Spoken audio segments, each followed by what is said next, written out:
Hello everyone, मेरा नाम ऋचा रत्नम है और मैंने सिविल सेवा परीक्षा 2019 में 274वीं रैंक हासिल की है।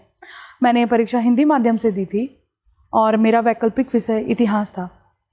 तो सबसे पहले जब हम सिविल सेवा की तैयारी की बात करते हैं तो ये प्रश्न उठता है कि आपने इस वैकल्पिक विषय का चयन क्यों किया। तो एक वैकल्पिक विषय के रूप में इतिहास का चयन मैंने मुख्यतः 2 कारणों से किया। पहला तो ये कि मेरा जो इंटरेस्ट है वो इतिहास में था और दूसरा ये कि इतिहास जो है वो हमारे जनरल स्टडीज़ के पेपर 1 और एसए के पेपर में भी काफ़ी उपयोगी साबित होता है। इसके अलावा एक और चीज़ जो होती है वो कोई भी ऑप्शनल पेपर चूज़ करने के पहले वो ये कि क्या ये पेपर स्कोरिंग है, क्या ये पेपर में अच्छे मार्क्स आए हैं पिछले कुछ सालों में।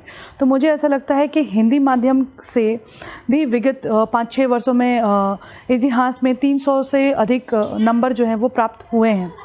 तो इसलिए इतिहास जो है एक अच्छा वैकल्पिक विषय जो है वो बन जाता है सिविल सेवा की तैयारी में। उसके बाद से ये प्रश्न उठता है कि मैंने इस विषय की तैयारी कैसे की। तो इतिहास जो है मैंने ये पर्सन टू पर्सन डिपेंड करता है। आप चाहे तो इतिहास के लिए कोचिंग ले सकते हैं। इसके अलावा जो स्टैंडर्ड बुक्स हैं मुझे लगता है कि वो पढ़ना चाहिए सभी को। उदाहरण के लिए जैसे मैंने प्राचीन भारत के लिए उपिंदर सिंह की किताब जो है वो पढ़ी थी। इसके अलावा मध्यकालीन भारत के लिए सतीश चंद्रा, आधुनिक भारत के लिए शेखर बंदोपाध्याय का पलासी से विभाजन तक और विपिन चंद्रा की किताब, और वर्ल्ड हिस्ट्री के लिए नॉर्मन लॉवे और इग्नू की किताबें पढ़ी थी। इसके अलावा मुझे जो भी ऐसे टॉपिक्स लगते थे जो मुझे लगता था कि मुझे और अच्छे तरीके से पढ़ने की ज़रूरत है, तो इग्नू के जो लेक्चर्स हैं, वीडियो लेक्चर्स यूट्यूब पे वो अवेलेबल हैं, तो मैं उन्हें सुन लिया करती थी। तो इसके अतिरिक्त जब हम वैकल्पिक विषय की तैयारी करते हैं तो ये बहुत ज़रूरी हो जाता है कि हम उसके प्रश्नों को बहुत अच्छे तरीके से समझ पाएँ और लिख पाएँ। तो मुझे ऐसा लगता है कि किसी भी विषय को चूँकि ये जो भी विषय होते हैं ये एक तरीके से एकेडमिक्स में पढ़ाए जाते हैं, तो सिविल सेवा के परीक्षार्थियों के लिए भी बहुत ज़रूरी है कि वो अपना जो भी वैकल्पिक विषय का सिलेबस है वो सिर्फ इन लेंथ जो है वो कवर ना करे बल्कि इन डेप्थ भी कवर करे। मतलब कि थोड़ा आपको और गंभीरतापूर्वक और थोड़े और अंदर जाने की ज़रूरत है सिलेबस में, थोड़ी और गहराई रूप से आपको अध्ययन की ज़रूरत है। और इसके लिए आवश्यक हो जाता है कि आप अपने वैकल्पिक विषय में आप और अधिक थोड़ा सा एफर्ट दें। इस वर्ष की अपनी तैयारी में मैंने इतिहास के लिए जो मॉक टेस्ट लिया था वो मैंने रजनीश सर के निर्देशन में मैंने सिहांता आईएएस के द्वारा आयोजित किए जाने वाले मॉक टेस्ट में अपने आप को इनरोल किया था। और ये जो मॉक टेस्ट है वो मेरे लिए 2 कारणों से मुझे बहुत उपयोगी लगा। पहला तो ये कि जब मैं ये मॉक टेस्ट देती थी तो कहीं ना कहीं इस मॉक टेस्ट ने मुझे मेरे कंफर्ट जोन से बाहर निकाला।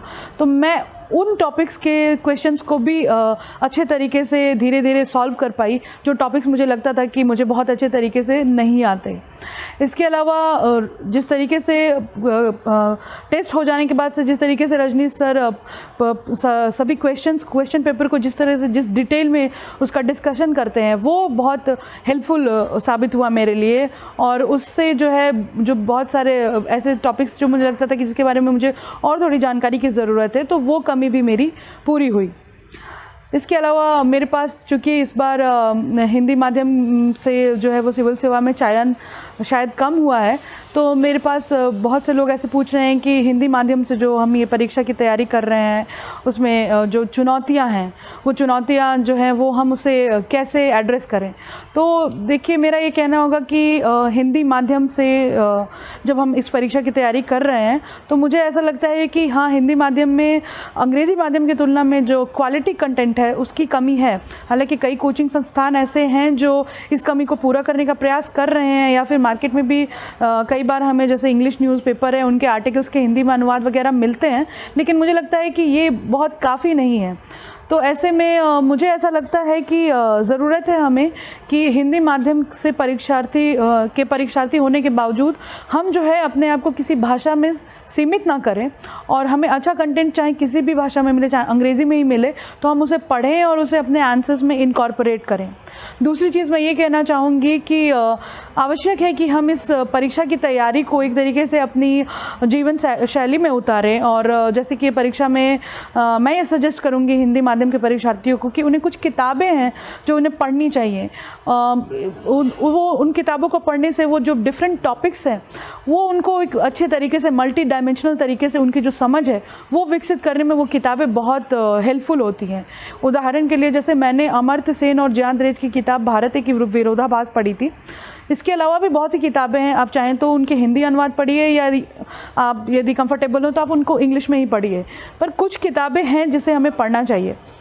ये किताबें न सिर्फ एक एस्पिरेंट के रूप में हमें हमारा जो डायमेंशन है, जो डिफरेंट डायमेंशन है उनसे हमें मुखातिब कराती हैं, बल्कि साथ में जैसे एसे का जो पेपर है उसमें भी काफ़ी हेल्पफुल होता है इस तरीके की पढ़ाई।